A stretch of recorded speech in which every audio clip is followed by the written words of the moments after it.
natin lahat? Napakasarap po sa presensya ng Panginoon. Amen? Hallelujah. At diretsuhin ko na po. Ang ating pong verse ay Matthew 27:46.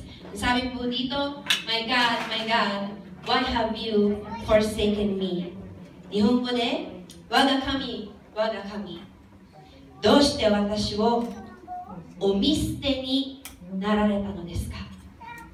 Kung titignan po natin, yung sinabi po ni Jesus, mararamdaman po natin na noong oras na ito, nalulungkot ang ating Panginoong Jesus. Amen?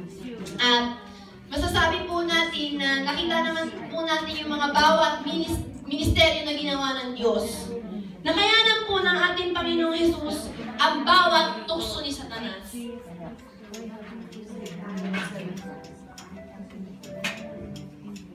Okay. Kung babasahin po natin ang Biblia, nakayanan po ng ating Panginoong Jesus ang bawat tukso ni Satanas. Nabasa naman po natin, 3 beses po siya tinukso.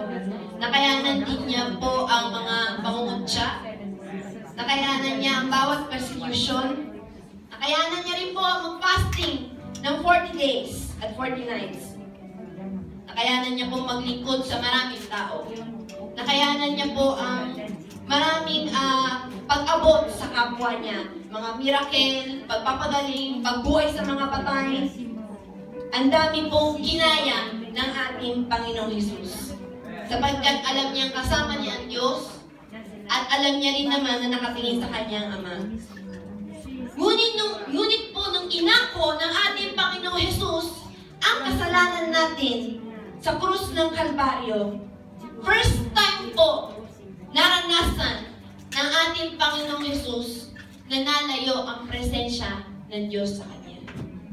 Hindi dahil sa iniwan siya ng Diyos, kundi ang sabi ng Biblia, kailanman hindi pwede magsama ang banal sa marumi. Amen. Amen. Kaya nung napako ang ating Panginoong Jesus sa krus, kaya po nakayanan ng ating Panginoong Jesus lahat ng ministeryo, lahat ng ginawa niya para sa tao, sapagkat kasama niya nga ang Ama. Ang hagupit, no? Lahat yung kahubaran, nakayanan ng ating Panginoong Jesus sapagkat kasama niya ang Diyos. Ngunit kung babasahin natin ang sinabi ng ating Panginoon, nalungkot siya sapagkat nung napako na siya sa krus, bit-bit ang kasalanan ng buong mundo, first time niya nawala sa presensya ng Panginoon. Sa buhay po natin, maaaring makaranas po tayo ng mga worst na mga bagay. Sa Nihongo, mga sayaku. No? Ano bang mga example ng mga worst? Maaaring naranasan mo na, or correct ka na, maranasan mo ang mga worst na bagay sa buhay. Tinatanggap ng tao worst ang isang bagay kapag ito ay may sakit. Genking-genking ka, bigla ka nagkaroon ng cancer. Worst na sitwasyon sa ating buhay. Pwede mo sabihin na worst, yun na aksidente ka. Nawalan ka ng paningin, nawalan ka ng kamay, nawalan ka ng paa. Pwede natin sabihin, ito na ang pinaka-worst na nangyari sa buhay ko. Pwede mo rin naman sabihin na worst yung nangyari sa akin kasi lahat ng mga pinag-ipunan ko. Kaya nga ako nag-Japan para mag-ipon. Para pagpunta ko ng Philippines, mabigyan ko ng magandang buhay ang pamilya ko. Pwede mo sabihin na worst ang nangyari sa akin kung lahat ng pinag-ipunan mo ay nawala ng parang isang bula. Pwede mo rin naman sabihin na worst ang kalagayan mo kapag namatayan ka ng kamag-anak. So sa buhay po natin, maaari po naranasan na natin, or correct ka na, maranasan natin ang mga bagay-bagay na tinuturing natin worst o malala sa ating buhay. Pero kapatid, pwede ko po sabihin sa inyo na hindi po yan ang pinaka-worst na pwede mong maranasan sa buhay.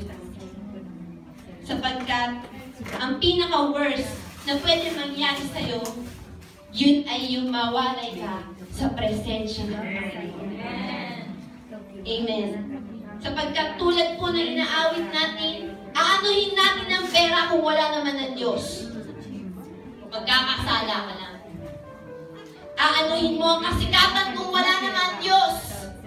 Magiging palalo ka lang. Aanuhin mo ang mahabang buhay kung wala naman Diyos. Magkakasala ka lang ng paulit-ulit.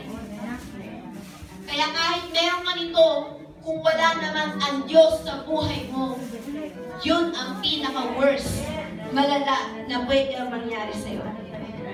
Napakahirap lumalayo sa presensya ng Panginoon. Hahanapin mo ang kapahingahan, ngunit hindi mo masusumpungan. Hahanapin mo ang kagalingan, ngunit hindi mo matatagpuan. Pag wala ang presensya ng Diyos, hahanapin mo ang kagalakan, ngunit mapapagod ka lang. Kung wala ang presensya ng Diyos, hahanapin mo ang kalayaan, ngunit patuloy ka lang magiging alipin ng mundo. Kasi lahat po ng magagandang bagay na yun, si Lord yun. Kaya kung wala si Lord sa'yo, hindi mo ma-experience lahat yun. At yun po ang pinaka-worst na pwede mangyari sa atin. Pagkasakit ka man, kung may Diyos ka, pagagalingin ka niya. Mawalan ka man ng pera, kung may Diyos ka, pagpapalain ka niya. Wala kang kaibigan, kung may Diyos ka, hindi lang kaibigan bibigay sa'yo. Sabi nga ni Pastor Otis, pamilya. Kung wala kang Diyos, yun po ang pinakamasaklap na pwede mangyari sa atin.